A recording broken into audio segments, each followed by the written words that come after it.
ஃபஸ்தக்ஃபிருல்லாஹ வஸ்தக்ஃபர லஹுமுர் ரசூல லவஜதுல்லாஹ தவ்வாபுர் ரஹீம். அல்லாஹ் சொல்கிறான், வலவ் அன்னஹும் இல்லலமு அன்ஃபுஸஹும் ஜாஊக. நபியே, தமக்குத்தாமே பாவங்கள் செய்து தன்னைத்தானே அநியாயக்கல்லாக ஆக்கி கொண்ட அவர்கள் உங்களிடத்தில் வர வேண்டும். அவர்கள் உங்களிடத்தில் வருவார்கள். வந்து எங்களுக்காக அல்லாஹ்ட்ட பாவ மன்னிப்பு கேளுங்களே என்று அவர்கள் சொல்லுவார்கள்.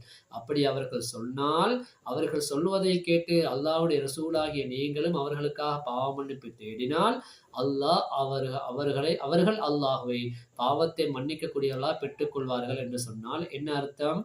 நாங்க போகணும், கியாமத்து நாள்ல ரசூல் ஸல்லல்லாஹு அலைஹி வஸல்லம் போகணும், அல்லாஹ்ட்ட எங்களுக்காண்டி பாவ மன்னிப்பு கேளுங்கன்னு சொல்லணும். அவங்க அல்லாஹ்ட்ட எங்களுக்காண்டி பாவ மன்னிப்பு கேட்கணும். அப்ப அல்லாஹ் மன்னிப்பான் என்று சொல்லி அல்லாஹ் சொல்கிறான். இப்போ கியாமத்து நாள்ல மஹ்ஷர் மைதானத்துல எல்லாரும் எப்ப ஒன்று கூடுவாங்க? இந்த உலகத்திலிருந்து மௌத்தா போனது பிறகுதான் அங்க போய் மஹ்ஷர் மைதானத்துல ஒன்று கூடுவாங்க இல்லையா?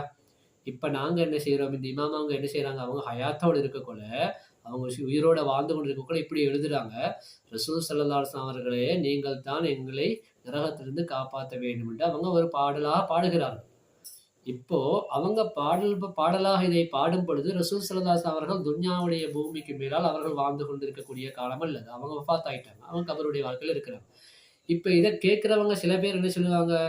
ரசூல் ஸல்லல்லாஹு அலைஹி வஸல்லம் அவங்க வஃபாத்தா போயிட்டாங்க, கபருக்கு போயிட்டாங்க. இப்ப அவங்கள்ட்ட போய் நரகத்திலேருந்து என்ன காப்பாத்துங்கன்னு சொல்றாங்களே, எவ்வளவு பெரிய ஷிர்க்கு! மௌத்தா போனவங்கள்ட்ட அப்படியே கேட்க இயலுமா? அவங்க கபருக்குள்ள போயிட்டாங்களா? அவங்களால என்ன செய்ய முடியும்? அப்படி கேட்கிறாங்க.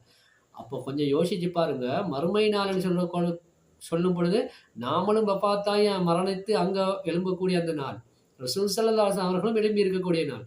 அப்போ இந்த உலகத்துல ரசூல் ஸல்லல்லாஹு அலைஹி வஸல்லம் அவங்க வஃபாத்தாகி கபருக்குள்ள இருக்கிறாங்க, நாங்க ஹயாத்தோடு இருக்கிறோம், இந்த நன்மை நாங்க கேட்கக்கூடாதுன்னு சொன்னாக்கா, நாங்களும் வஃபாத்தாகி எழும்பி அவங்களும் வஃபாத்தாகி எழும்பக்கூடிய அந்த நாளை மட்டும் எப்படி சரியாகும்? யாரு பாவத்தை மன்னிக்க சொல்றான்? அல்லாஹ் தான் அனுப்புறான்.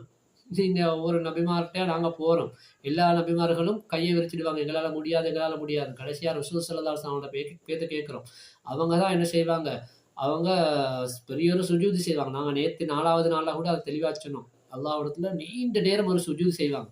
அப்ப அல்லாஹ் கேட்பான், இர்ஃபா ரஅஸக யா முஹம்மத் ஸல்தூத். நாயகமே, உங்களுடைய தலையை உயர்த்துங்கள், சுஜூதுல இருந்தது போதும், உங்களுக்கு என்ன வேணுமோ கேளுங்க. அப்ப அவங்க அல்லாஹ்கிட்ட எங்களுக்காக ஷஃபாத் செய்வாங்க, இவங்க எல்லாரையும் மன்னிக்கணும்னு சொல்லி மன்னிப்பு கேட்டு தருவாங்க. அப்ப அதுல ஒரு பெருங்கூட்டத்தை மன்னிக்கப்பட்டு அவர்கள் சுவர்க்கத்துக்கு போவாங்க.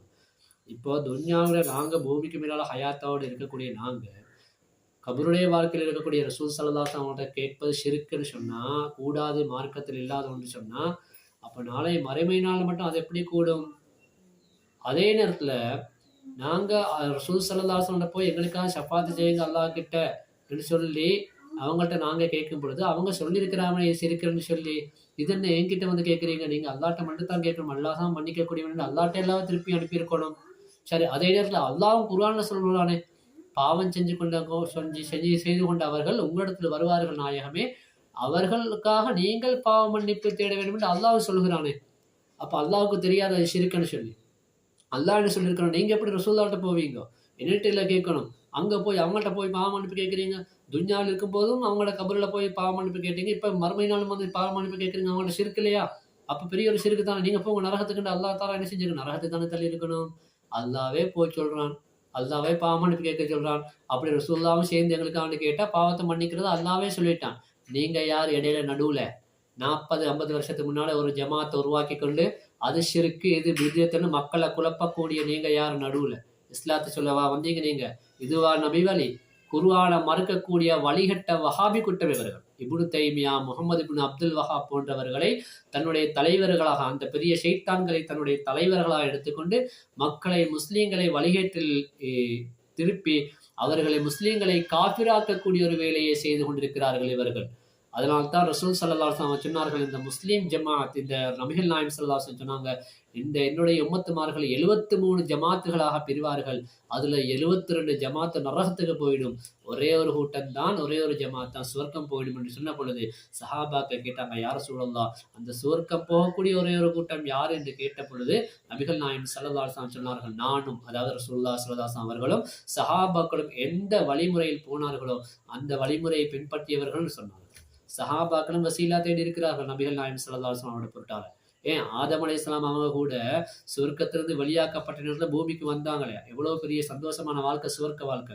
அத விட்டுட்டு பூமிக்கு வந்து 40 வருஷமா அழுது கொண்டு இருந்தாங்க. "எங்கள மன்னிச்சுக்கோ யா அல்லாஹ், எங்கள மன்னிச்சுக்கோ. நாங்க தெரியாம தவறுதல் செஞ்சுட்டோம்." அல்லாஹ் மன்னிக்கவே இல்ல. கடைசில என்ன சொன்னாங்க? அவங்க என்ன சொன்னாங்க? சொர்க்கத்துடைய வாசல்ல லா இலாஹ இல்லல்லாஹ் முஹம்மதுர் ரசூலுல்லாஹ்ன்னு நீ எழுதியிருக்கிறாயே கலிமாயில, அந்த முஹம்மது ரசூலுல்லாஹ் ஸல்லல்லாஹு அலைஹி வஸல்லம் அவர்கள் என்னுடைய மகனார் தானே! என்னுடைய மகனுடைய பொருட்டா நான் கேட்கிறேன். என்ன மன்னிச்சுக்கோன்னு கேட்ட பிறகு தான் மன்னிக்கப்பட்டாங்க.